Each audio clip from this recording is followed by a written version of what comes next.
Yeah, but that was with a chick.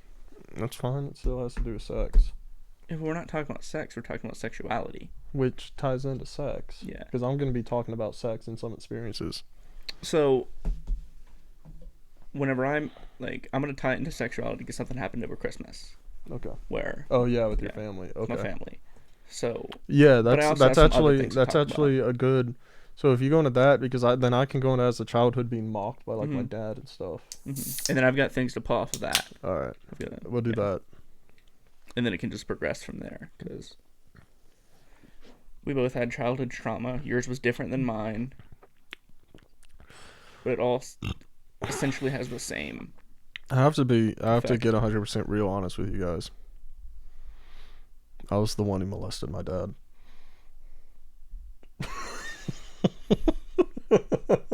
That's just not true. Is that possible? I mean, yeah, that's possible. Yeah, why not? 100. Oh God, don't drink like that in my fucking ear. Oh,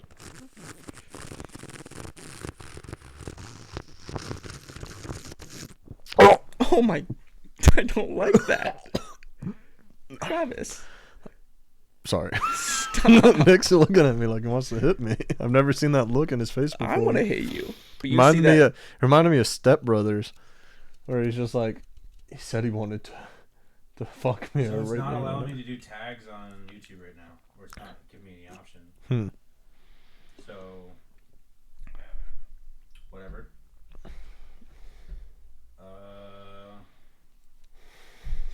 All right. Dude, Christine was looking so adorable today.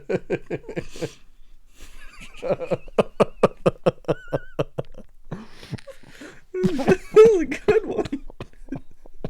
That was an accident. I like that one. So adorable. Damn. All right. You're gonna show up to work tomorrow, right? I don't want to work with Tim. Huh? You're gonna show up to work tomorrow, right? I don't want to Yeah. work with Tim. Is Tim supposed to work tomorrow? No, but if you don't come in, he will. Why would I not show up to I work? don't know. You've been saying you feel shitty. Yeah, I feel like I slept all day yesterday, so I'm overslept. So today I've just felt like shit.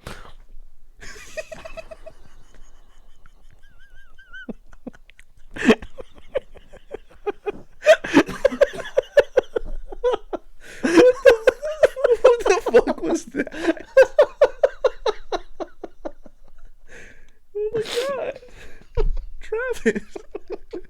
You okay, buddy? Dude, I'm fucking tired. What just happened? You got fucking terrified. Did the mic scare you? No, I accidentally licked it. Why'd you? I went like the Just mic.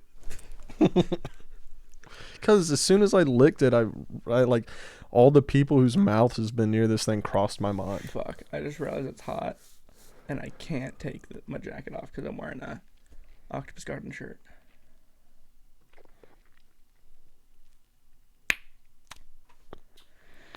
Could do it shirtless. Two bears, one cave. This shit.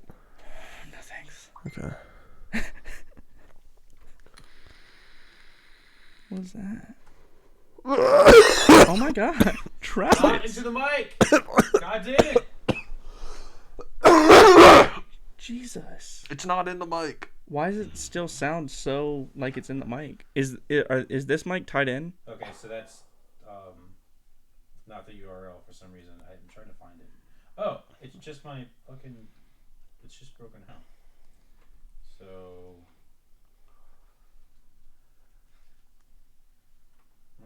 I'll find it. I'll send it to you guys. Oh, by the way, you're live Are we? on YouTube, but like, it means nothing. Okay. Just wait for Facebook. Yeah, wait for Facebook, and that's what it will get. Okay. I really hate that I showed you Snapchat. That's not on Snapchat. What is that on? That's just filters my phone automatically has. Your phone has filters? Yeah. When I'm messaging in Facebook Messenger. Oh yeah, Facebook has filters. Yeah. Oh, okay. So not your phone. I mean, it's on my phone, so. Are we gonna have the black skin argument again? The black skin argument? What? Black skin argument. Okay. Where I was just like, well, then Nick isn't black, and you're like, well, he is, but. Is that my phone? Okay. Now you guys have it. Cool. This will take me a second, so I gotta.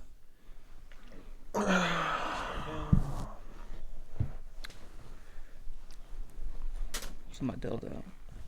Oh, yeah, I saw that. Yeah. It's pretty gay. Only 10% of the time. That is flesh-colored dildos brown. Nah, it's like kind of hyper realistic, and I don't like how realistic it is. It's not that realistic looking. Well, The like head's the same color as the shaft. no, it's like it's got veins on it and shit. You should paint the veins. No, I don't Paint want. them blue. No, I The don't. track marks. I don't want to. I wonder how many people have shot up in their dick. Probably a good bit. Why is this what we're already talking about? You brought it up. I mean, it is sexuality. No, yeah.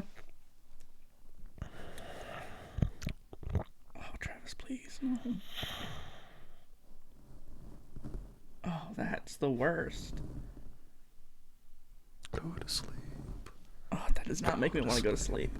Dude, I woke up smelling so fucking bad. Why? So bad. And my beard hurt and itched so bad. Why? I have no idea, and I didn't have time to take a shower. Just so, like, my room, it was just like, I woke up and it was like, whoa, and I was like, That's what it smelled pretty bad when I woke up with that chick. oh yeah, you had sex. Yeah, but that's not the part that Did smells. she pee afterwards? It grosses me out when women don't pee after sex. Why? Because that means they don't know, like, the basic method to cleaning themselves away from getting an infection after having sex with a stranger. Why?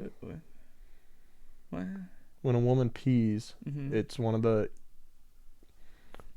the most natural methods to steer off infections How? after sex. It gets rid of bacteria. It kills bacteria. Oopsies. Yeah, and when like a one night stand doesn't do it, I'm just like, I don't want to just be like, go pee, because that's weird. She went to the bathroom at some point.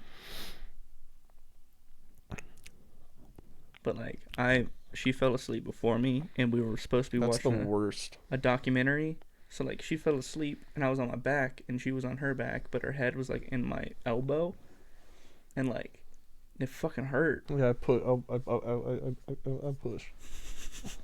Well, I didn't want to because I had 30 minutes left on this, so I just waited, and my hand was completely numb. And I'm like, as soon as this is over, I'm gonna turn the TV off, and I'm gonna fucking move and get more Or you could comfortable. have just moved her closer, and she would have rolled over. Well, if I would have moved her closer, then 30 minutes later I was gonna have to move her again because I can't sleep on my back. Mm.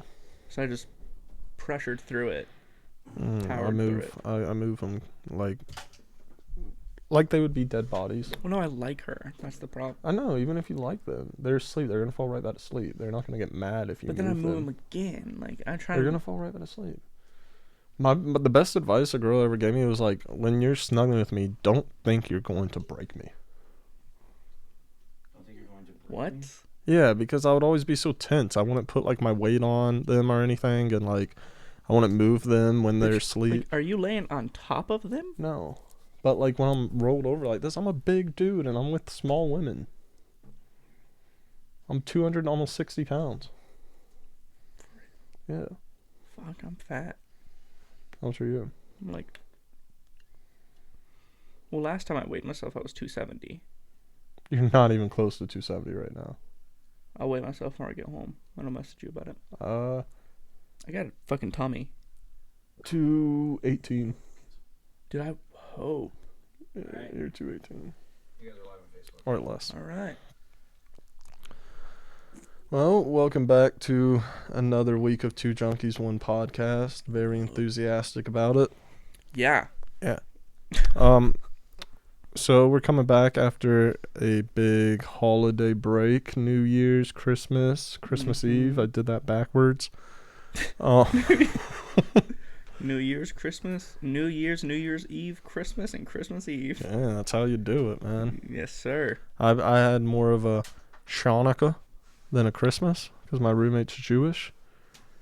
Lit the menorah every night. I was with him a couple nights when he did the Hebrew hymns, whatever you want to call them. We danced, locked arms, locked eyes, became soulmates. But yeah, how was your Christmas? It was good. Got some cool things. We got a fucking massager, great for headaches. It's like a facial massager, fucking lit. I already want to check out. Well, don't. It's just like it's going somewhere. I wouldn't be talking about it if it Fucking wasn't going lit. somewhere. Blah. I had like an awful headache yesterday, and I slept all day. I woke up at 9 at night, and I used that massager. It made my headache go away. And then I finally fell back asleep. Woke up this morning, and like I just felt awful because I was just so tired. And another gift that my mom actually got me was she's gonna pay for me to get my hair dreaded. Yeah, I remember your mom texted me on like November 30th. It's like, hey, this is Nick's mom. And I'm like, I know.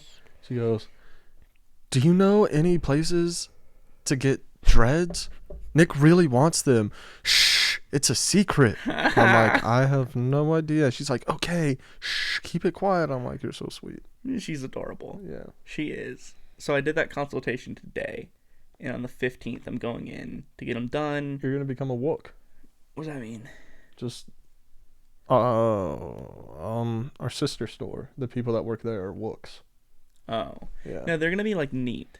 I'm paying a good amount of money for them to for them to be neat and tidy and really tight, because I don't want them to be like, I'm getting a bunch of little ones, probably like the size of my pinky, as opposed to getting like big ones, because I only have hair on the top of my head. Cultural appropriation. Listen, the lady who was doing the consultation, who will be dreading my hair, pointed that out, and she Did she said, really? yeah. Well, she brought up that her hair is different than my hair, and that her hair does it naturally, and that mine, you have to take special care with it. And she pointed out that I was white, but in like the best way, because I didn't want to come in there and be like, yo, what do you think about me doing it? Like, I'm white as fuck. What do you think? I didn't say that, but she basically was like, your hair is gonna dread so perfect, and I cannot wait to dread your hair. So it made me feel better. And then Ariel, I told her about it, just like talking about it, because I know she'd be proud of me for doing something. Like I had to set up an appointment, and she was proud of that. And I told her, like, yeah, I set up an appointment to get my hair dreaded. I'm gonna get my hair done. And she was like, oh, cool, it's gonna be cool. If you don't like it, you can just brush it out. She didn't say anything about it. Not that I actually cared, but like I have to work with her, you know, so it was like, if she had a problem with it, it would be kind of weird. But yeah. One black person we work with. Well, yeah, I gotta make sure that like she doesn't have a problem with it. You don't, but Well, I mean, since I work with her, yeah, it would be weird. It would be a weird dynamic if she thought that I was doing something offensive, okay. even though that it doesn't really matter, because I mean, it's my hair.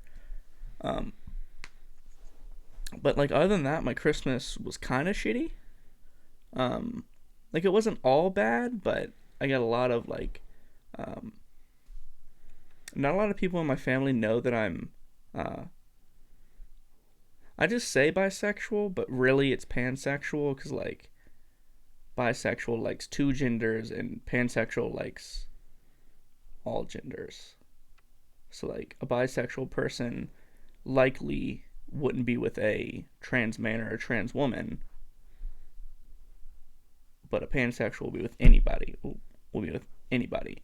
So I just say bisexual.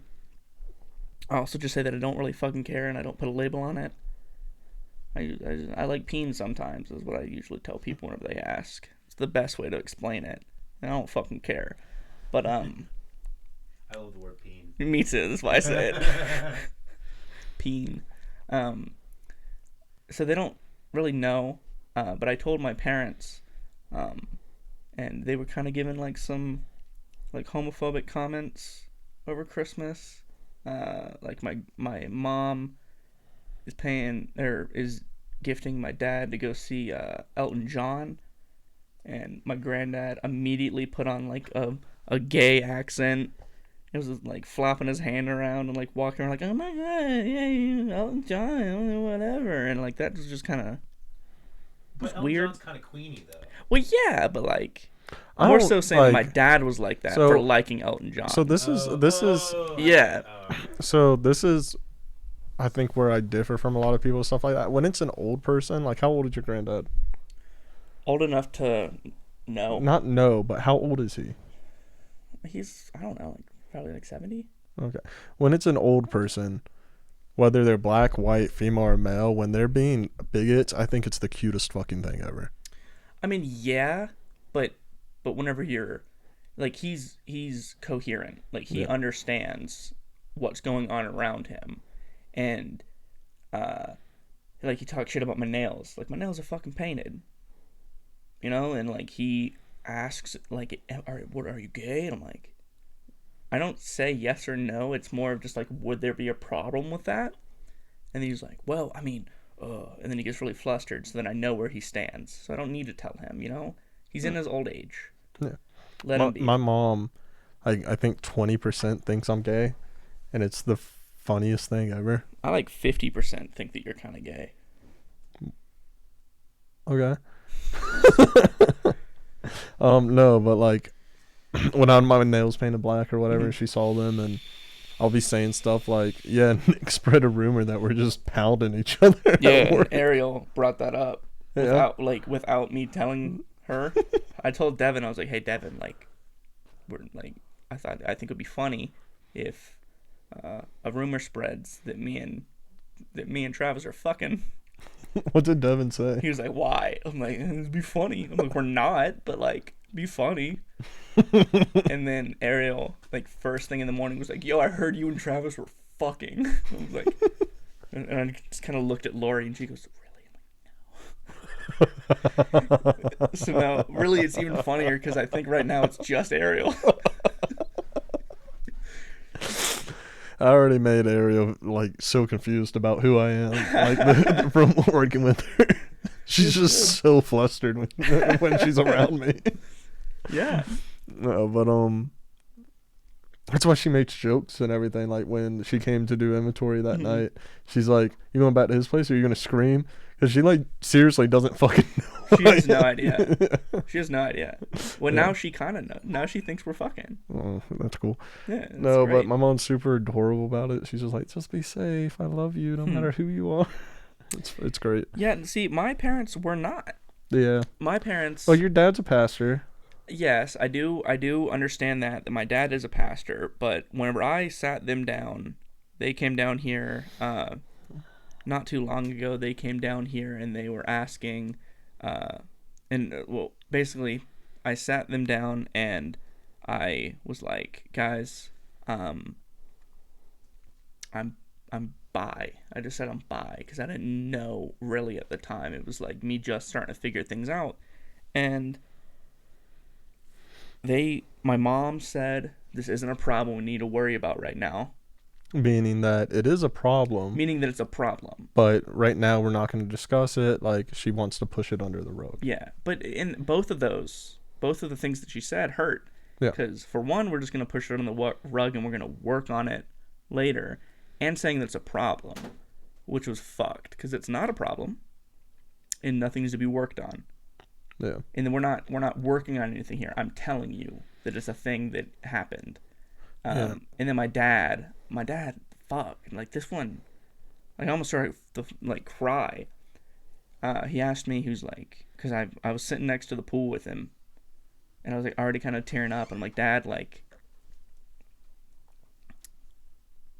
I like men sometimes." I feel like it'd be easier to say that I was gay, but like I'm not. So I was like, "Dad, I like men sometimes," and he was like, are you kidding me? I'm like, no. And he was like, were you molested as a kid? I'm like, no, I wasn't. And he was like, whoa, you sure? I'm like, you think that's the only, you think it's the only fucking way that something like that can happen? Yeah, when it's things like that, I try to look from their perspective, and I'll give a little hint on why. Like, I'm going to more of mine on why I do this. He's scared Why?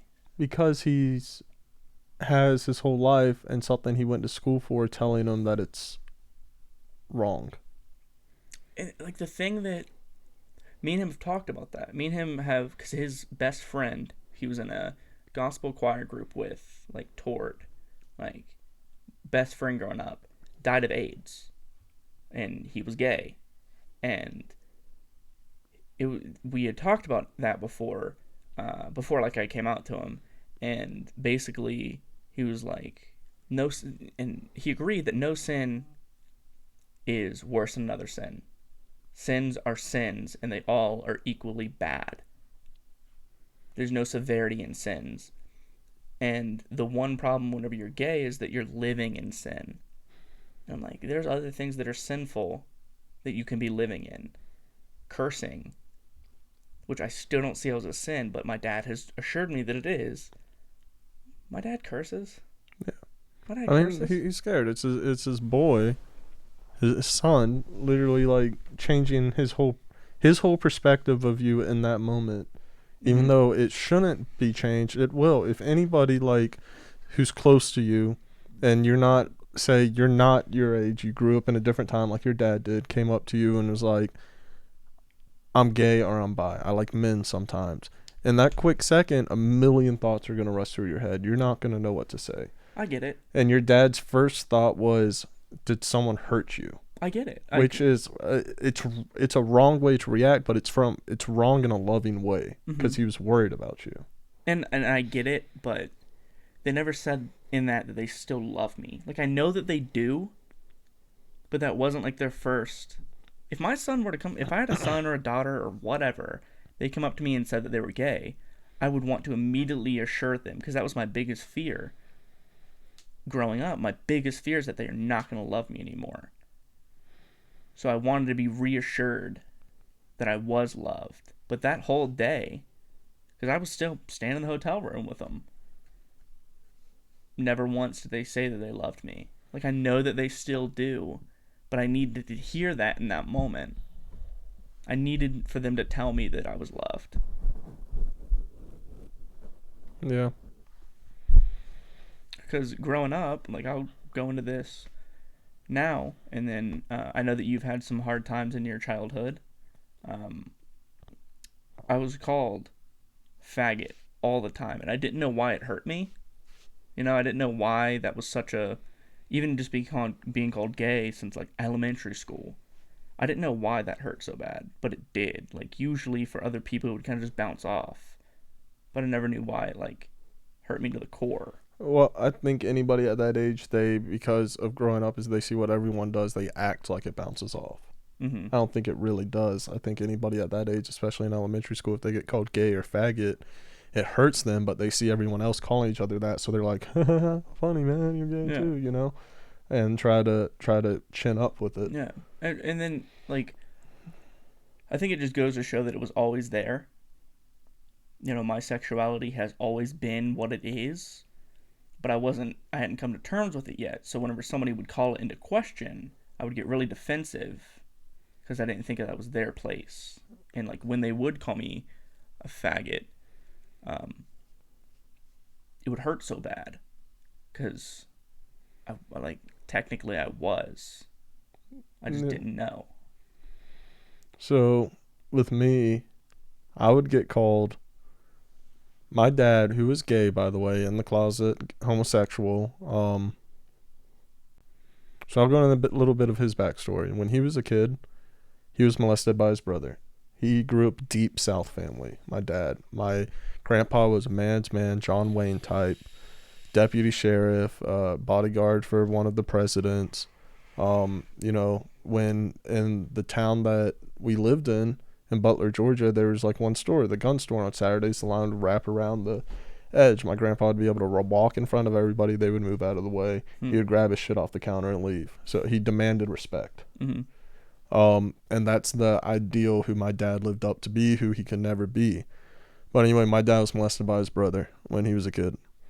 And then my dad's brother came out of the closet and was disowned by my grandpa, and then later died of AIDS. My dad was so repressed that the only time his emotions would come out was when he was blackout drunk and when he was asleep. And he would be asleep and he would scream, "Yeah, fuck me in my ass," things like that. Mm-hmm. That's how repressed his emotions was in his sexuality. But growing up, he would say things like, "Why do you walk like a faggot? Why do you breathe like a faggot?" When I would be at football practice, he would be yelling, "Stop running like you have a dick in your ass," you know? And knowing the things that I knew about my dad made it that much more confusing. Mm-hmm. Like you know where he's at, yeah. and then for him to be using that as an insult. Yeah, plus, like, at the time, these memories were repressed. These came out more recently that my dad also molested me and my brother. So, like, growing up having, and not just my dad, there was a lot of trauma, babysitters, you know, my friend's dad. My first sexual experience when I was with 7, it was with one of my friends, Josh. And we would take turns giving each other oral sex. And his dad figured this out and tried to make a porno with us in it. So growing up, I had this huge, like, I was very sexualized. I knew what, like, pleasure was from a very young age. And then on top of that, I'm being shamed already for the things I was doing. My brother figured out that was going on with me and Josh and told everybody. My dad would be calling me a faggot. So it was just all these things piled on top of each other. Yeah. And I'm young, dude. I'm experimenting. There's no kid who doesn't experiment. Mm-hmm. I rubbed my dick on so many things as a kid that, like, you could say that I fucked trees. I mean, there's nothing defining a kid's sexuality, really. They're just kids. Yeah. They're blank slates. And then when something feels good, it feels good. You don't know right from wrong. But then when someone says it's wrong is when you get the shame about it. So I started feeling shame around all these things growing up. And then in school, I would get bullied. I was very country and didn't have much, I guess you would call it etiquette. I would have poison ivy on my balls and I'd be scratching in. Then everyone would say that I was masturbating in class, calling me gay. The girls would come up to me and be like, "What does gay sex feel like?" Things like that, right? Yeah. So I'm like questioning this entire time. Am I gay? And then, you know, every other year when my brother would get mad, he would bring up the Josh thing until I was about 10 years old, and then he never mentioned it again. And it was it was confusing my entire life. And then, like, because my first sexual experience involved all this shame and trauma around it, it became like the only way that I could get off in my later teen years, especially when I was using addiction, were things that my mind was telling me were wrong. I call it like sexual thrill seeking. So if my mind says it's wrong, if it's taboo, then that was the only way for me to get off. And that could be anywhere from like cucking to having sex with men to two people, you know, anything that felt like this is gross would be what would do it for me. Yeah. And it was a very confusing, and I put so many restrictions on myself mentally that it just caused so much shame, because I was told for so long by peers that this is not how a man acts, this is not how a person acts, and that, like, even though, and I still, like, I'll still be like, man, that's gay or anything. But when for so long, like, if it, especially like my dad calling me faggot and everything is what really brought me to like, am I gay? And if I am, that must be wrong because there's negative emotion associated with it. Yeah. I completely understand that. I mean, I had some, I want to say that my first sexual experience, which actually just came to me like last week, whenever this topic was brought up, and then you were telling me about some things that were just coming up that you were just remembering from your childhood, and I was laying in bed one night. I'm like, oh fuck, that happened. Two things actually came up with that like shame tied to it. I remember I was over at my friend Tyler's house. Like I want to say like middle school, and like so prime experimental time, at least in my like neighborhood, and like he convinced me to like not suck his dick because we didn't know that was a thing. He was just like, "Yo, dude, put it in your mouth. Like it feels so good. I'll do it for you." So like we would take turns, and we couldn't even like get erections at that point. It was just Really? yeah, it just felt good. I started getting erections when I was like 4. No, I didn't. It's weird. I did I don't, not. maybe I'm weird. Maybe me and him are weird, but I don't know. Like so, like for a while. We just keep getting one viewer and then they leave. Well, hey. Just coming in on, I couldn't get erections until I was 4. But yeah, so we did that, and then I remember his mom came in once and saw what was going on, and like fucking pulled us out of the room. I think that he might have told his mom might have told my parents, but I also don't think so because I don't know. I think that she knew that my parents were super religious and didn't want to scare them or get me hurt in any kind of way, so I don't think that she told. But then I didn't realize at that point. I had no knowledge of what gay was at that point, so I didn't. It didn't like affect me in any way. But then this was probably like late middle school. I was with my best friend, and it was at an age where it wasn't weird to sleep in the same bed, but it was kind of getting there. And he was like, "Dude, there's someone outside my window." I'm like, "Oh fuck!" I'm like, "Let's pretend we're fucking so they'll walk away." The fuck? Like, why would I say that? And he was like, "Yeah, good idea." So like, usually you would just like jump up and down on the bed and like make moaning sounds, but no, like I just start like kissing the back of his neck and like grabbing his ass and shit, and like we're like cuddling and stuff, and it was weird because I just what my brain was telling me to do. And then he like turned to me and he was like, "Do you want to do it for real?" And I'm like, no, because like my conscience came into play. And I was like, "No, dude, that's fucking gay. Don't do that." And then he ended up being gay, and then I ended up liking men. It was like weird, but like there's things that I haven't thought about that in years, probably since it fucking happened. Like it was just like, it's crazy to see that the answers are always there, but I wasn't open to thinking about them. And with my parents being the way they were, I didn't want to talk about it because it's fucking scary. You know, like I had a hard time telling my mom that I cursed. Like I was bawling my eyes out telling her that I cursed. You know, that was a big moment. I couldn't even imagine telling them that I was gay, so like that never even came into my mind that I might be. That was never even close. And then whenever I actually told them, I feel like it wasn't for them.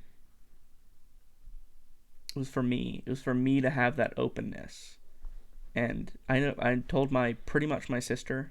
She was like 17 whenever she started hanging out with my mom. Probably like 23. I think she was. That's a 5-year gap. Yeah, I'm pretty sure she was like in her 20s. That's a 6-year gap. I don't know why I said 5. I think she was in her 20s. She started hanging out with my mom at church, and then they kind of took her under their wing, and I just call her my sister because I've grown up with her. she was ecstatic. I told her, and she was really happy. And she said, "Good for you, Nick." And like I told my brother before I told my parents, and he he basically told me, "Hey, I always kind of thought, but not in like a mean way," and that was funny. Um, and it went well. And I mean, like, and I kind of want to say this to anybody who might watch this and be thinking those things and be thinking about what their parents are going to think about them. It's not about life isn't about making your parents or the people around you happy. If you keep those thoughts and if you keep your sexuality buried, you're not going to be happy. And the biggest thing is for you to be happy. Like, I'm happy right now. And, I fuck dudes. Sometimes. Sometimes, not all the time. Sometimes. Sometimes. Men and women and Men and women in between. and anything. I fuck people. Yeah. I'm just happy putting my dick inside somebody. It's not even that. It's not even sexually. Like, sometimes I like it. Sometimes I want it. And I don't put a label on it either. It's just where I'm at. And I'm happy. And I couldn't care less. Yeah, we're kind of are opposites in the sense that I was hyper exposed to it.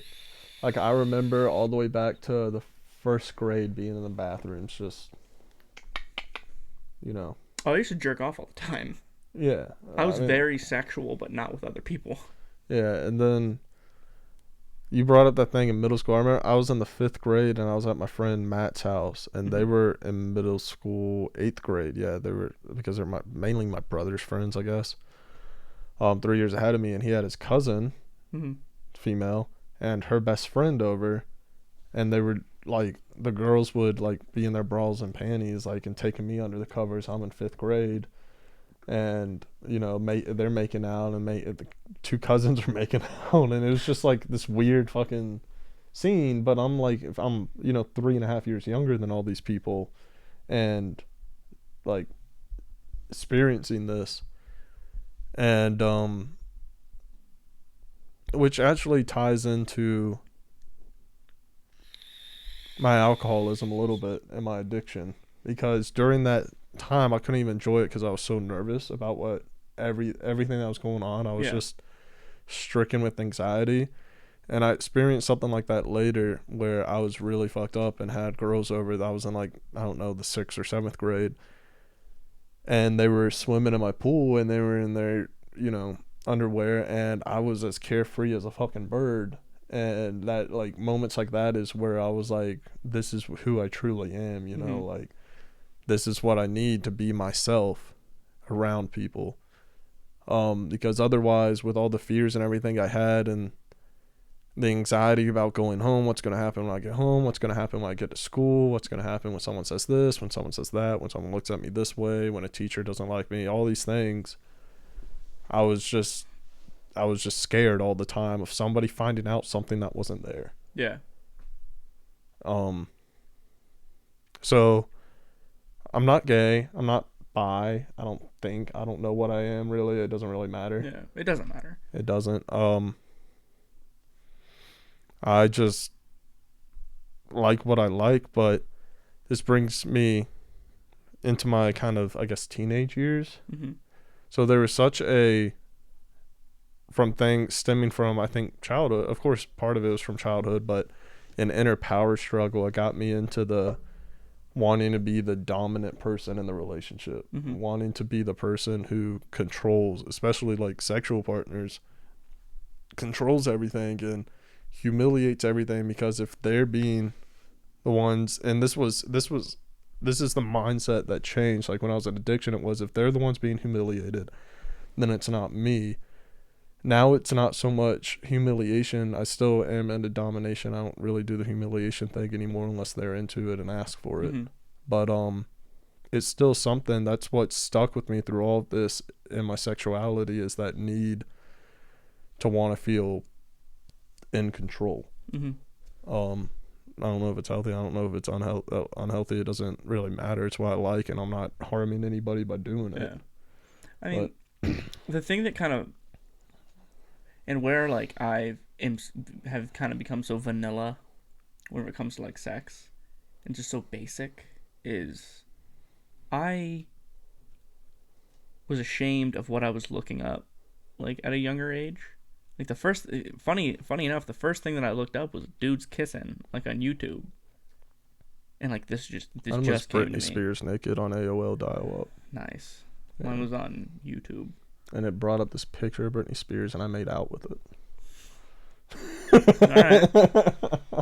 But I didn't have, I was so anxious, and like I didn't have any confidence that like my first actual like full on sexual like intercourse, like sex, wasn't until I was 18. I was telling you about that. Mm-hmm. And then like it was so vanilla because I didn't know. I knew lots of things that I could do, just because I had, watched a lot of porn, but I didn't have that confidence behind it. Where now, I'm starting to venture out a little bit, or at least trying to. That's one piece of advice. Don't try to, like, I don't know who's watching this or who will be watching, and I'm sure anybody who is going to watch this will already know. Don't try to fuck like people fucking porn. They're actors and actresses, if you want to call it that. They're told it's not. It's not how it happens. They're not enjoying it. Yeah. They're going to work like everyone else, and they're fucking thinking, man, I wonder what I'm gonna have for dinner tonight. Yeah. Did I leave true. the stove on? It's true. I mean, it kind of it fucks up the young mind. It fucks the young mind up. Because when I lost my virginity, I was 14. It was a weird experience. So it was a one night stand. I met this girl that day at my friend's house. This fucking compulsive liar of a dude. I'm not gonna say his name. No one would know him. He doesn't even live in the state. I haven't talked to him in years. But it's in his room, and I'm like, dude, get out. Let me get some time. He's like, you gotta be quick. My parents are gonna wake up. It turns out his parents like weren't even home. He's texting me throughout the entire thing. Like, this is my first time, and he's texting me, dude, hurry up, hurry up, hurry up. So then I'm like, fuck it, and like I was going my second time. I was like, we gotta stop. It was like fucking 7 minutes, and I'm like, we gotta stop. And she looked so disappointed. She's like, already? Jesus. She told everyone I had a small dick. And then he came in and was like, wow, you finished fast. I was like, you motherfucker. You're texting me like every 2 seconds to hurry up, or your parents are going to wake up. But yeah, I never spoke to her again after that. That was just a weird night. A lot of K2 was involved. A lot of spice. I think that was when it first came out, and like we didn't know what it was, and we were smoking like a whole bag of it between two people. See, I had multiple seizures because of that stuff. I never did K2. I did a lot of salvia. I only did salvia once, and it tasted like cat litter. I was sober my first time. Technically, you weren't. If you're doing salvia, you're not sober. No. Oh, first time ever. No, so before I got sober this time, I had only had sex sober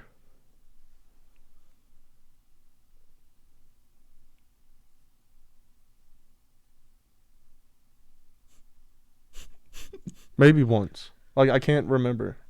Before going to rehab, I had only had sex sober one time, and it was all with the same girl. It was my girlfriend at the time. First time was sober, and then every other time after that was either drunk or high. And then like weirdly, I like got all this fucking confidence whenever I came out of rehab, and I just started fucking. And I mean, it's unhealthy. I mean, it really, in my opinion, for myself, not for you, for it is me, unhealthy. I believe that it's unhealthy. Because I feel like don't try to put limits on me. No, I know. You can fuck as many people as you want, as often as you want. It depends on, at least for me, like, this last girl, I had someone over, like, last week. And I'd been talking to her for a couple weeks, and... It was so adorable, the snap you sent me the next day. I'm sorry, it was adorable. I woke up and I was like, "Aw." Oh, buddy. But, yeah, like, I invited her over, and we watched fucking Toy Story, and... It's just a weird movie. Let's put on You know what really gets me in the fucking No, but like Toy it wasn't even Story. just to fuck. Like Yeah, I know. like It's just funny. I had initially said, "Hey, you want to come over and watch some fucking Disney Plus?" You know, like I got it. I'm trying to get the most out of it. And she was like, "Yeah," and she came over. We laid down. We started watching the movie. We got like an hour into the movie, and like we were like cuddling and shit. And then I got like the A-OK because she put her leg like up here, like on my fucking stomach. I'm like, all right, here we go. And then like it happened naturally. It Okay. wasn't like So I didn't text her and be like, hey, you trying to fuck? It was more like, hey, Disney Plus. you and trying to fuck. watch Disney Plus? And then it happened to happen. You know. but you waited until she made a move. It's interesting. I don't want to be intrusive. After the two people that said that I did something that they didn't want, when Yeah, I guess I'll I fuck you got up. an okay from them, like I asked both times, and then one of them tried to press charges on me. Like I from here on out don't have that trust in myself because I feel like I've done something wrong, even though that I know that I haven't. So now it's I wait and I see. And like with the girl before that, like she was coming over to fuck. Like she said, like, what are you trying to do? I'm like, I don't know. What are you trying to do? And she's like, I'm just really looking for hookups. I'm like, okay. And at that point, I know, like, I know. And then like, yeah, but you know, it's weird. I've got this fear now that it's kind of like not warranted, but Yeah, I mean, I guess when something like that happens, it'd be hard not to have that fear. yeah.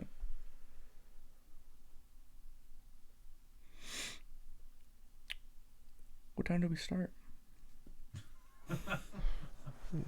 Sorry, I was reading something. Oh, Yeah, no, I was reading something. Yeah, man, it's weird. In recovery, like, I'm more comfortable with, of course, because I've done the work, way more comfortable than I've ever been with myself, and I don't think that there's anything to be shameful about who I am sexually. mm-hmm. But I will say that, like, my ideas on sex and recovery are a lot different than other people's. One, the only time it mentions in the big book, anything about sexual inventory is when it's talking about the fourth step. Otherwise, it says we don't judge somebody else's sexual inventory. Mm-hmm. And I hear people all the time in the rooms, and I hear people in my inner circle talking about treat them like they're a child of God. I'm like, I don't want to look at them like they're a child of God. I want to see the ass in front of me. Like, and I know that sounds derogatory, but it's a one night stand. Yeah, I mean, it depends on what both people are looking for. Yeah. If But, she's like, looking for something more, and all that you're trying to do is fuck, no, I'm then super it's kinda, transparent. You've yeah. seen how No, transparent. I know that you're really fucking transparent. They know exactly what I'm looking for. From first message, they know Yes. what you want. Yes. Like, within the first 5 minutes, I'm like, I'm going to be honest with you. I'm just looking for to fuck. If you're not cool with that, then Yeah, I mean, then it's whatever. yeah. But I mean, like, I'm not really just looking for. I'm not looking for one night stands, but it just so happens that the people that I've had over, it's all that they're looking for. Yeah. So then, like, Dude, I can hardly keep up my relationship with y'all. I just don't think that I want a actual serious relationship with somebody who I am attracted to. I mean, I want something fun that Right could now. turn into something else. But like the people Yeah. that I keep like talking to, one of them, she lives in Atlanta. Like the one from last week, she lives in Atlanta, and was only down for a week. And I'm like, and I didn't know that until she got there. And she's like, I gotta leave tomorrow. I'm like, okay, what? Because Yeah. like we had been, I think it was the morning. We woke up and she said that she's gotta go because she's gotta get ready. And I was kind of just, And I will say that as long as you are not causing harms to others or to yourself, then do what feels comfortable with you. Like, don't push yourself and make yourself feel uncomfortable because you're doing something you think you need to be doing or what other people are telling you. And if your sexual partner asks you to do something that makes you feel uncomfortable, don't do it. Say no. But don't let something that you feel comfortable doing and you're not causing any harms to other people be restricted by other people's ideals on sexual matters. mm-hmm. It's in between you and the person. Yeah. It has nothing to do with anybody else. To If you're treat them happy, like a child of God got me. I was like, I will fucking hit you. well, it depends. If you're looking for more than sex, treat them like more than just sex. No, I mean, dude, my hookups, I'm very respectful. I'm very nice. It's not like I'm just like oh fucking flip over. I'm not a fucking monster, Yeah. and I'm very gentlemanlike, but it's very clear way before they come over that hey, this is not going to be like a reoccurring thing. Yeah. I mean, even whenever I do have a one night stand, I'm still cuddling the whole fucking time. I don't. I like to cuddle. That's I part do of before I the. fall asleep, but once I fall asleep, like I love to cuddle before I fall asleep. Once I fall asleep, it's Well, you're no. not cognate whenever you're asleep. Yeah, and I can't sleep. That's the thing. Like I can't fall asleep. Yeah. I mean, yeah. I mean, like, even if it's with somebody that I love, I still can't fall asleep whenever I'm like on my back and they're like head is on my chest. I still can't sleep like that. I usually, if I'm like, all right, time for me to go to sleep, I like push them over and then like put my arm around them. So you just brought up something interesting though. Someone that you're in love with. That's something that I've had a hard time defining in recovery. I'm not somebody who I don't like. I've had to let my pride go a little bit and just like to ease people's feelings. Say like, yeah, I love you, bro. Like things like that. There's other than my mom and my brothers, two people right now that when I say I love you, I probably mean it, right? There's only been one girl in my life where I've ever felt that way with. Yeah. That's not something that I think, because the more you use a word, at least for me, and it's like this for everyone, the more you do something, just like the more you lie, it gets easier. The more you talk to somebody, it gets easier. And the more you use a single word, the less meaning it has. Yeah. And And I am right there with you on that. I mean, there's different kinds of love in And my book. but like even brotherly love, like in the rooms when someone, and this is a pessimistic, arrogant way to look at things, but it's true to me, is like when somebody comes up to me, like even someone who maybe I've known for 6 months, and they're like, "All right, man, love you, have a good one." And I'm like, Yeah, I don't say it to them. You don't know. I You don't really know me. even with We have this acquaintance in AA. I don't hang out with you outside of AA. I Yeah. don't necessarily have the intention to. And like I'm not gonna be untruthful to myself and be like, yeah, I love you too. Yeah. It's just there's only one person that I've said, like relationship wise, that I've said that I loved, like as a significant other. And then like buddies, I've said it and I mean it. It's not a word that I just throw around. If I say it, I mean it. And yeah, I mean, you can take it. Whenever I don't expect you to say it back unless it's a significant other, then I really do, because like it takes a lot for me to say it. like so example Nick, right? This Nick, not you, this Nick. I've known you for what, almost a year now? It's coming up on a year. 10 months. 10 months, yeah. If he were to relapse, it would suck. Mm-hmm. I would have compassion for his family. I would have more compassion for his family than I would for him. I'm not going to be distraught if Nick relapses. I'm going to do my best to help him and do what I can and be there for him. But it's not like if my brother were to right now relapse. It's not the same. Yeah. And I don't think it should be. I think you need those boundaries, especially in the rooms of AA and recovery. Yeah. To like, dude, people, you never know what's going to happen next. Yeah. I like Nick a lot. He's a really good friend. Mm-hmm. And I'm going to be there for him when I can. Yeah. I mean, I completely get that. I definitely think that relapse it's not going to affect me on a personal level, but it will definitely be like, oh, fuck, man, that really sucks. Thing is, yeah, I mean, we kind of moved topics here, but it was, I mean, yeah. It was organic. Yeah, I mean, the whole point of AA and NA and CA, the whole point of a 12-step program is to have compassion, loving compassion for the person next to you and anybody, the person who cuts you off in traffic, the person who harmed you in the past, the person who's going to harm you in the future, being able to have loving compassion and look at it from a different perspective than you would as a normal person. Because me and Nick were having this conversation the other day.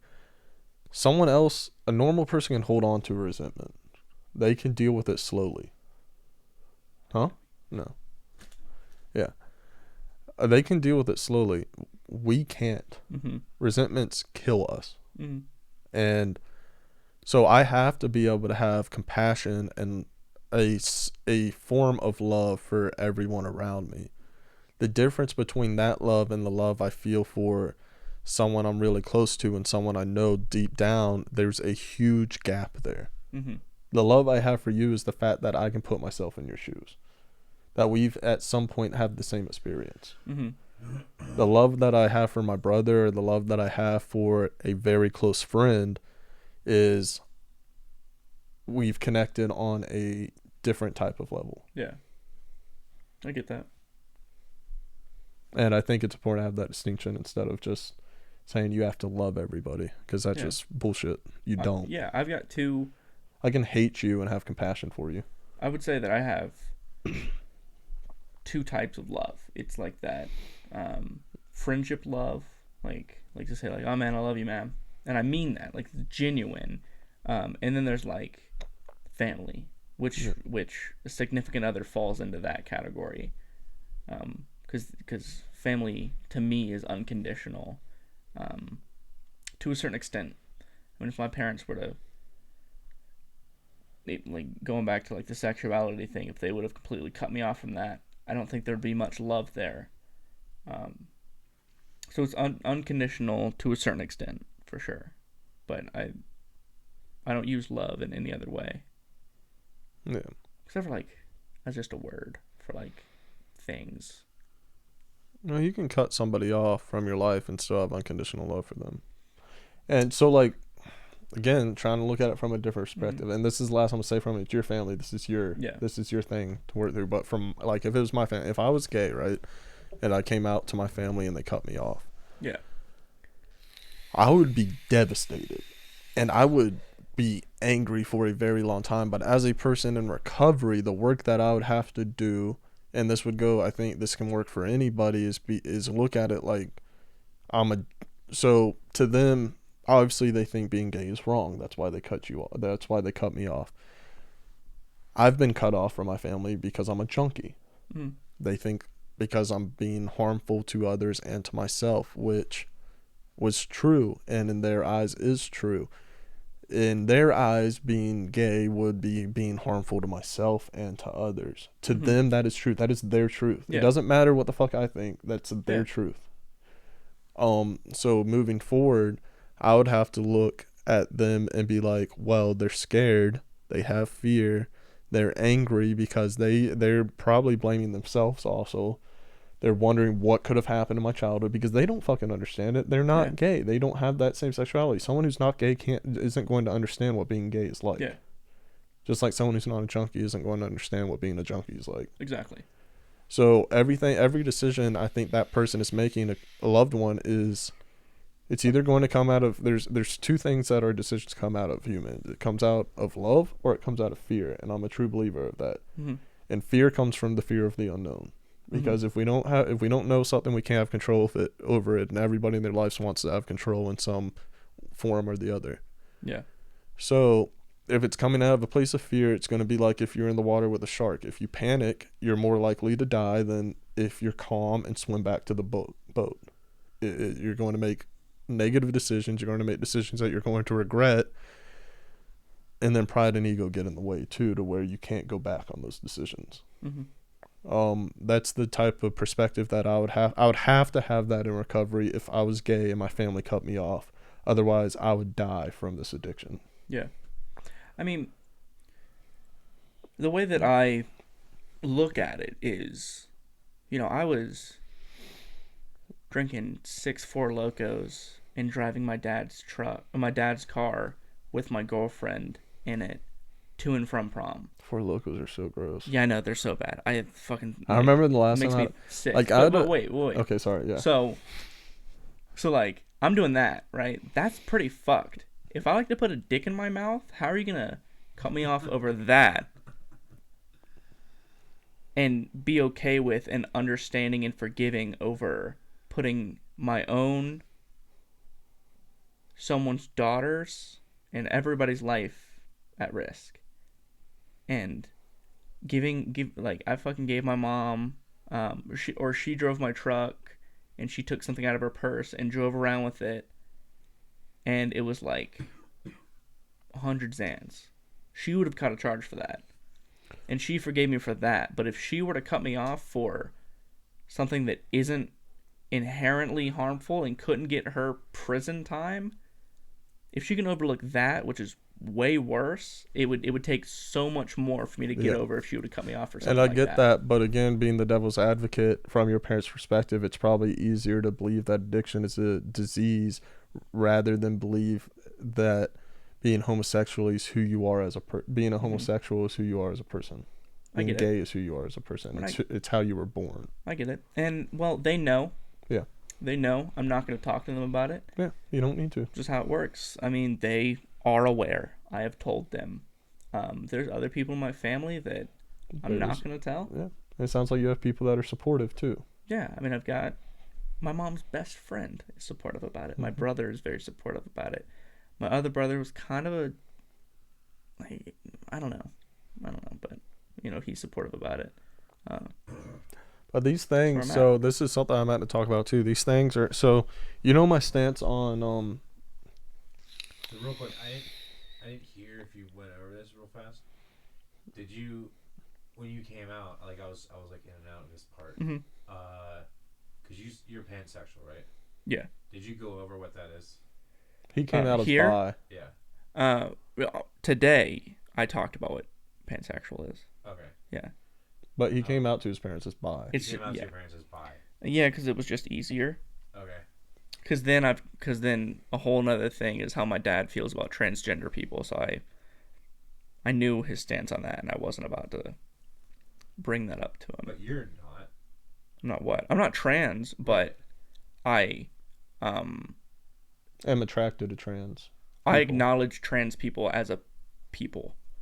You know, where my dad, like, we were watching Impractical Jokers, and there was a trans woman on there, and he just kept calling him he, and was like turning to me and was like, "That's the ugliest man I've ever seen in my life. Why is he dressed like that? Why is he doing that? Why is he doing that?" And I just like ignored it, because like I'm not about to get into a heated argument where that's a woman.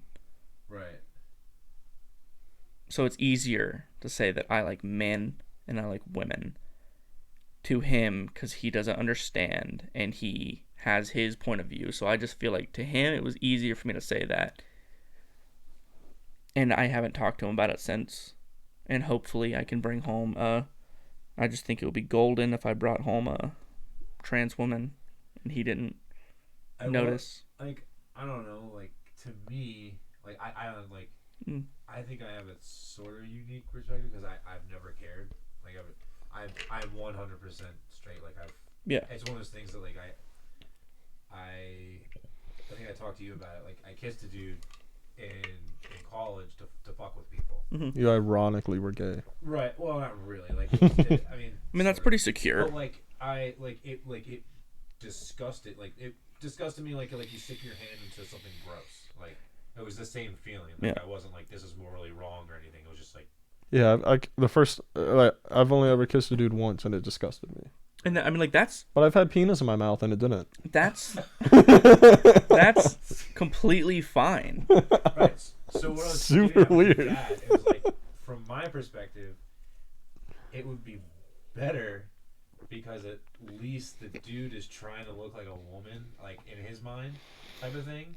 So it's like it's half and half. Like instead of like coming out straight up and be like, I like dudes. Well, I do like. That's the thing. Right. Like, I like dudes. Yeah. I like cis dudes, cis women, right? Trans men, trans women. But I think everything in between. I think something that not nearly enough people acknowledge is that these are not things we are born knowing. So you have to understand. You know my stance on trans people. Mm-hmm. I acknowledge them as people. I acknowledge that Why do you keep saying you acknowledge them as people? Because I 'Cause don't some know how people else to don't. phrase Well, it. they're fucking people. Yeah, You but acknowledge people their don't. gender. I acknowledge that But transgender there is are a people. thing. There are people that won't even acknowledge them as people. Yeah. There are people Like my that are dad. that insecure and that heated against it that they're like this isn't even a person. Yeah, lesser than a human. But so what I believe whatever somebody identifies as their gender is who they are as a person. We don't have to get into the whole Ben Shapiro biological standpoint about it, but that's who you are spiritually. That's who you are mentally. Mhm. Therefore, I think physical body's just a shell. That's who you are. Yeah. This doesn't mean anything. What I feel up here and what I feel in my spirit is what's real. What And about who having you a are. period? Huh? What about having a period? What do you mean? What do you mean? What I mean? What do you mean? There's trans women who say they have a period now. I feel like if you're on enough estrogen, things like that can No, it can be an emotional thing. I haven't researched it, so I'm not going to talk about it. So okay, so my But what a period is, it's your uterine wall shedding to clean itself. Yeah, so you can't actually have a period. 100% you can't because you don't have those parts. But like you were just saying, physical is completely different than emotional. Because some people physically have the genitals of a male, but that doesn't factor into who you are as a person. You can, if you feel emotionally like I a believe woman, you can emotionally have your period, yes, as a Yeah. trans woman. right. So is a period an emotional experience or is it a physical experience? Because like this is It's like, how you look at it. it's both. I think mean, it's both. So this is where I think not To save face, it's how you look. To save time of an argument, it's how you look at it. Like I said, we could get in the whole biological standpoint, which is a fair standpoint, and I acknowledge that standpoint too. I think that's a perfectly logical way. That's the more logical way to look at this scenarios from the biological standpoint. Mm-hmm. That's the most logical way. That's how we were raised. There were two genders. Yeah. That's the most logical thing to believe. But things are changing. Things are coming to light. Yeah, I'm referring to like the fringe element of like I guess like the people who kind of sour it for others, Mm-hmm. the ones who are gonna be like you go online and they post pictures of their period, which Yeah. they're not having, and like with like fake bloody tampons or whatever. Well, really, Like who knows with what this? Because if you've had a surgery, they can do a lot. And if you're shoving They can make if you're shoving a tampon up there, it might be bleeding. yeah, I mean, because they've like I mean, they can put working balls yeah, onto you.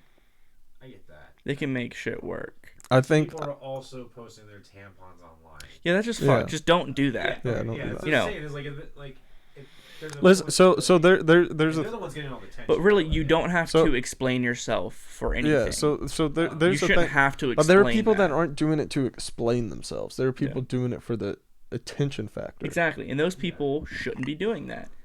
And no one cares. I'm all for you being happy in your own body and you being happy with who Well, you let's are. say people care and I'll tell you people. what, yeah, So care about those people. people Yeah, are 'Cause they're the ones who bigots. get all the fucking attention. People are bigots. Not okay. So how can I phrase this? There are more bigots because people like that exist. Mm-hmm. Yeah, It's true. That's what I wanted to refer to is If people like that. and so, listen. not So saying they shouldn't exist, but people like that are giving fuel for people like that to run away with arguments where you could say like 99% of people aren't like that. you yeah. know? So if And it's as simple as this. If I'm not saying they shouldn't. and I'm not saying this shouldn't exist at all. This is just this narrative. If Black Lives Matter didn't exist, there would be nobody who didn't like Black Lives Matter. I mean, yeah, Okay. that's just facts. Exactly. So, That's but the like more saying with the anything. more attention you give to something, the more there are going to be people that hate it. Exactly, but there needs to be There that. doesn't. There does. Whenever it's something like Black Lives Matter, and let's not even talk about that. Let's talk about the LGBTQ community. There are bad sides of it, but there's also good sides of it. There Pride can be in general is going to bring out the bigots. And So, whenever there yeah. is whenever there is a pride parade and people are walking around being proud of who they are, you do that. Fucking walk around in a fucking Speedo. So can I do be that. devil's advocate? Sure, go for it. Why, to be proud of who you are, do you have to let people know that you are proud of who you are? It's showing your pride. Why? Because in this time where people are, and it's getting a lot better, so it's hard to say that now. And but also to be proud of you who asked you a question. But this is on top of that question. Okay. To be proud of who you are, why do you have to walk around? Being gay doesn't mean that how you dress and how you act is not who you are sexually. Exactly. No, So but the people that go to the Pride, like I don't go to Pride. I don't want to, because that's not the side of it that I am. I'm not the kind of person that dresses a certain way. I dress how I want to dress, but I also like dick. Yeah. Where these people I'm still 12. I love it. these people feel like for them to express themselves, and my best friend that I was talking about earlier, he's a male model now, like modeling, like clothed modeling, but he dresses quote unquote feminine. He wears mostly feminine things. That's how he dresses. That's how he does it already, not for other people but for him. So whenever Pride comes into town, he'll dress up and he'll go and he'll show his pride, saying that I can dress like this, and I'm proud that I can dress like this. There's a difference between dressing feminine, and you know exactly what I'm talking about. What are you talking about? The people who are literally wearing like pride wings, a Speedo, and like a strap on at Pride parades. There's nothing wrong with it, but that's not expressing who you are. It is. It's showing. Why is it not? What if that's how people are? Do you identify as a rainbow bird? Maybe they no, want, not maybe about they that. Want to, but it's like that's the one time of the year they can and not get too much shit for it. I just think that it that. Have you been to Pride? Huh? I've watched Pride. What do you mean you've watched it? I've watched Pride, like actual like full Pride parades, like not in person. Okay. But I've watched. You've never been to Pride. No. Dude, it's fucking awesome. Yeah, I'm not saying that it's not awesome. I'm not saying that it's not awesome, but I'm just trying to be devil's advocate here. As a person, say, I don't give a shit either way. Mm-hmm. But the part in me that like, I think other people that I can relate with other people is other people who don't give a shit when they see that the other people who are working 9 to 5 who are proud of who they are, whether you're straight, black, whatever. It doesn't matter. You're proud of who you are. You're working 9 to 5. You're going to work. They see that parade and they see people on TV talking about it, and they're like, "Who the fuck cares? Everyone else is doing the living life." It's not for other people. It's if I were to go to Pride and I were to dress up, I don't give a fuck what you think about it. It's not for you. It's not to show you that I'm proud. It's for me to show my own pride for myself. But I don't think everyone's looking at it that way. Especially, I don't think everyone. I don't think everyone participating. Then that is your fault. That is not on those people. That's on you. If you're gonna be the bigot about it, not saying you in general, not saying no, you. I'm saying the people. I'm not, dude. I 100%. I don't care if I get shit for this. I 100% know that everyone participating in Pride is not doing it because they are feeling pride. They're doing it for attention. And that's not something you can get shit for, because nobody's doing everything for the right reason. Yeah, I know, but that doesn't mean it needs to be shut down. I'm not saying shut it down, but I think that the healthiest, like, if you truly wanted to stop getting flack for something, stop bringing attention to it. So you can teach about go closet. No. Go closet. Dude, what? Dude. Don't have it open. Don't show your pride. Don't be proud. Be who you are every day. Exactly. Then that's what they're doing. They're doing it already every day. And then why do you have to have a parade for it? To show that. Why does anybody have anything? So what you're saying is if people don't like it, it shouldn't be a thing. No. If people are doing but something, what I'm saying if that people are if doing the something community, for the wrong reason, it shouldn't be a thing. It should be canceled. So if I am being who I am every single day, and I go on TV, and I start going on TV every single day, and then I start creating controversy. I would fucking love the controversy for one, but let's just say I didn't like the controversy. I would stop going on TV, but I would still be who I am in everyday life. I feel like if you haven't been to Pride, you can't really speak on it. I've been to one. Last time it was in Asheville, probably last year, where I was in my first halfway house. Well, there was a openly gay dude, and this before But this I isn't came just out. with Pride. This is with anything. It is with anything, but we're talking about Pride. So if we're gonna be talking about I talked about Black Lives Matter. You brought it to Pride. because we're already on the subject, we didn't need to bring race into it. Black Lives Matter, kind of the same thing. It has a motive that it wants to show. I just think it's gone about in the wrong way. That is what Black Lives Matter turned into. Just like with the feminist movement, started out great, of course, equality all the way around. And then it turned into the opposite. I think that to lots of people, the Pride Parade comes across as ignorant. Ignorant in the sense that, like you said, it's not ignorant, but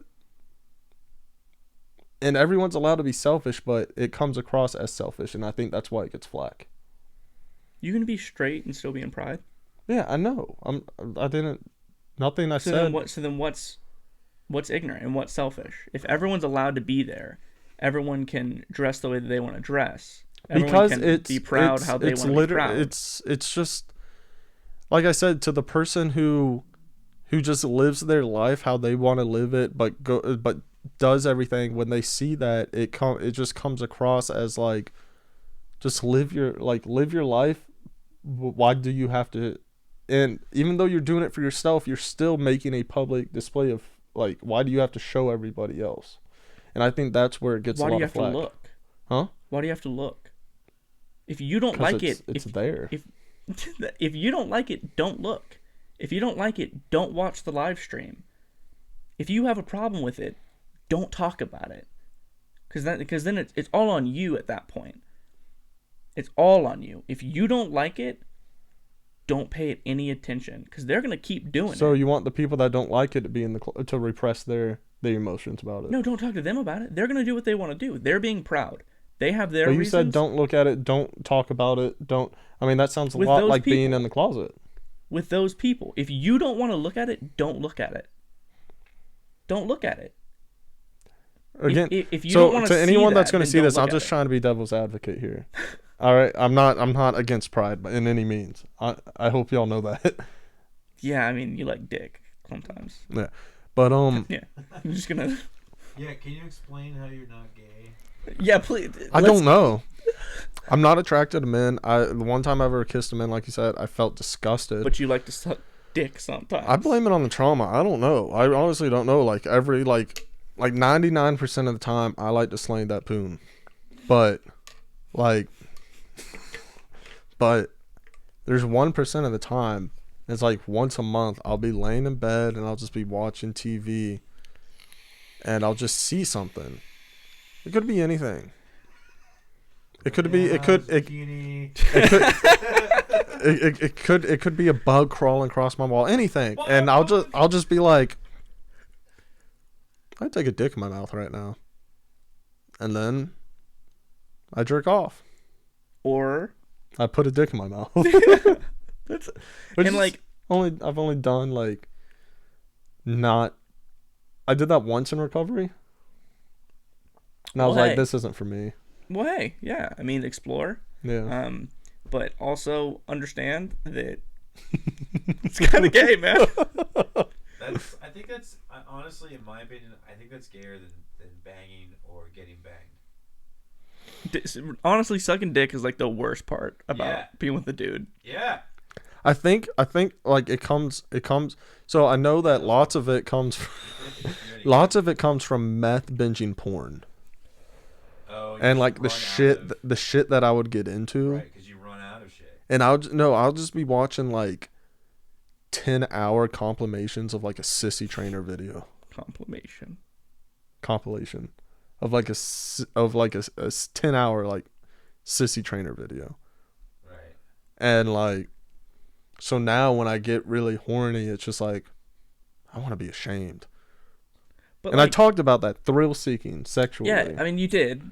But you have to understand that it's kind of gay. It's kind of gay. Like you sometimes like to have a penis in your mouth. The part that is weird is that you don't then like to fuck the dude or have the Dude, dude I don't fuck want the you. dude to touch me. I don't want to touch him. I don't want to look at him. I just don't, want I don't want wanna- his dick Yeah, in my mouth. I don't want to kiss him. I want nothing. Like if that's why I like trans women that are pre-op on a physical level. Like on a physical level. Yeah. So I'm only attracted to women and androgynous type. Mm-hmm. For those that don't know what that means, it's if you can't really tell. Really. Like them, not Yeah, you them. can't tell. Yeah. Them. Yeah. Yeah. In between. Yeah. And Nick's looking at me so weird. There's Like if I'll just say they, because usually that's when androgynous. Lots of times androgynous prefers the pronoun they. Yeah. If they come into like the shop and they have short like blue hair and a cute face, but like I'm like, first thought is that a boy or a girl? I'm immediately just like, all right. But then what if? Because this is where it gets into, like, what is your thought on a trans man? Would you be with a trans man? That would make you gay. No, I wouldn't. Not. It's just because I'm not attracted to trans men. Like they have, like, I've seen a lot of very cute trans men, but I can't deal with hair. Not because they're men, just because they have hair. Yeah. So what if it was a trans man? Dude, if I'm attracted to somebody, I'm going to go for them. What if That sounded very predatory. If I'm attracted to somebody, I don't care. I don't care who or what they identify as. So then Andy Warhol. that kind of is sounding kind of pan. Yeah, me and Nick like, had this conversation. I if there just was don't want to identify as pan. No, yeah, I get it. I think that's nonsensical. I mean, that was definitely a sexuality that I mocked as a high schooler. It's not that I mock it. I just don't see the point in identifying. I don't see the point in putting a pronoun on my sexuality. I mean, I don't. But if someone who knows about the LGBTQ community, I will say that I'm pan. If someone asks me if someone asks me what I would prefer, I will literally just be like anything that I'm attracted to.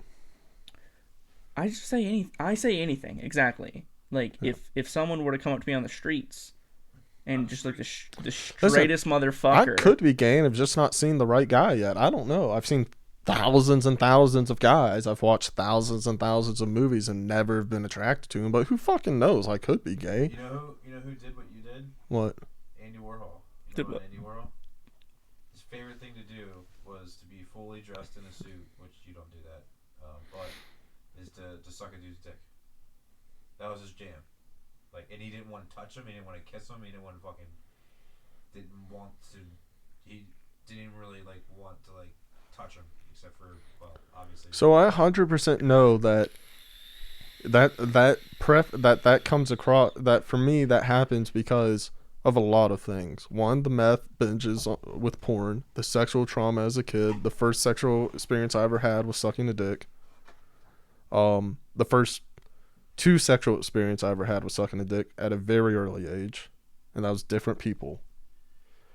So my mind for a long time correlated sexual pleasure with oral sex. I'm not saying that I am this way because of trauma. I'm saying that trauma has a part to play in it. Who knows what I would be without the trauma? I don't fucking care. Sometimes I want a penis in my mouth. I mean, yeah, you don't have to define it. Yeah. You don't have to It talk is about very rare. Yeah. But it does happen. I usually never want. Because you're gay. I'm not. It's pretty gay that you don't want to suck a dick. I think you're confused. Wait, have I got this backwards? Yeah, I think you're wrong, man. Oh. But no, like, I don't know. That's where, like, I don't say that I'm, where, like, I fall more into feeling pan, that, like, I never really want a fucking penis. I never want a dick. Unless I'm aroused. But like I'm never thinking like, oh, dude, I bet he's got a nice cock. It's usually like, ew, dick. I've had split second thoughts that because I know your preferences. You've told me and you've showed me that like I'm like you showed me people. I'm yeah, like, okay. and you've told me that you've never really wanted a dick. Yeah. I'm like, this guy may be straight. No. That's the thing. That's like what's weird, and that's where he may just. I was like, this guy may be straight and just like butt stuff. I like butt stuff with a dick. I want something. I want a person inside of my ass, but I don't want to suck it. That's where That's gay. That's where like me and him. Yeah, exactly. That's why I say that I'm. That's why that I say that I'm bi or pan, because like I like men, but like sucking dick is just part of it that I kind of have to do sometimes. That doesn't mean I like it. This conversation's hurting my brain. You done, Travis? This conversation's hurting my brain. I don't know. We've said sucking dick so much in the past hour and a half. Yeah. So much. Who wants me to tag their mom? I was like, my dad told me yesterday. I called him and he was like, hey, or the day before yesterday, he was like, I told him that I was going to do the podcast, and he was like, hey, I want you to send me the link to it one time. And I'm like, ha. And like Ariel was there, and I'm like, no. So how much No. how do you think any, if at all, sexuality is genetic? I don't think it matters. I mean, I don't think it matters. I'm just wondering. So my dad, my brother, and me all have the same preference. Well, then I think that could just be coincidental. I think it could be a gene. I think it could be, but really nobody in my family, unless they've been hardcore closeted for their entire life. well, not all genes pass Yeah. or show up. And I got a lot of my dad's genetics. I got my dad's chest hole, got my dad's forehead, got his height and stature. Does your dad, did he look exactly like you? No, I look more like me and my uncle are identical twins. My mom's uncle. I get more from my mom's uncle. My dad did try to fuck my mom's uncle. He did fuck one of my mom's brothers. And he tried to fuck the other one, and he got dropped on his ass. Cool. Nick always makes a joke. He's like, I know there's incest stuff going on in your family. I was like, only between the guys, buddy. That ain't get to him. Yeah. No, yeah, that was weird. That was a weird day when I learned that. My dad was drunk, and he's like, yeah, me and Uncle Bob on the submarine. Oh. And I was like, wait, what the fuck you just say, mate? This is before him and my mom were married, and they were on the same submarine. And he was just telling me, he was just like, we did it, man. I'm like, You what? You did a what? cool. I'm going to go hide in my room for 3 months now. I also remember, this is funny, I still laugh about it. Just the whole day.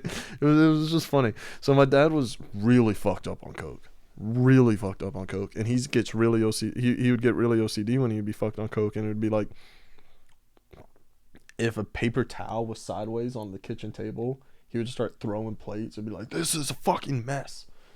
And he started getting really mad, and he was pointing his finger at me and my brother. And my brother just goes, E.T. phone home, and pokes my dad's finger. And my dad's just like red on cocaine. Like his whole skin is red. And we walk upstairs, and he chases us upstairs, and he goes, you know what? Fuck it. I'm done with this.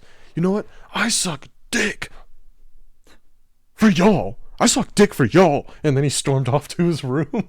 My brother's like, don't do it for us, Dad. Do what makes you happy. I'm sorry, that's funny to me. All right. Well, I think it's about that time. It's getting weird. It's getting off track. It's I don't 10:13. think it was ever off track. It's just fucked. It's just like it started so wholesome and so genuine. There's nothing disingenuous. Oh man. All right. Well, we'll call it a night. Thank you for tuning in to whatever this was. Two Junkies, One Podcast, talking about Sexuality. yeah. Sure. It's cool. I summed it up pretty good in the description. You guys followed it, sort of. Cool. I'm gonna go home, wash my balls. Oh, And I go gotta to sit in sleep. a fucking truck with you. Yeah.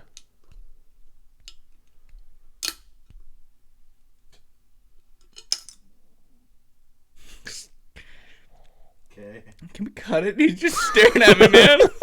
Sorry. Good night, everyone. Oh, man. Oh, drive, man? I just got to stop and put the pudding pops.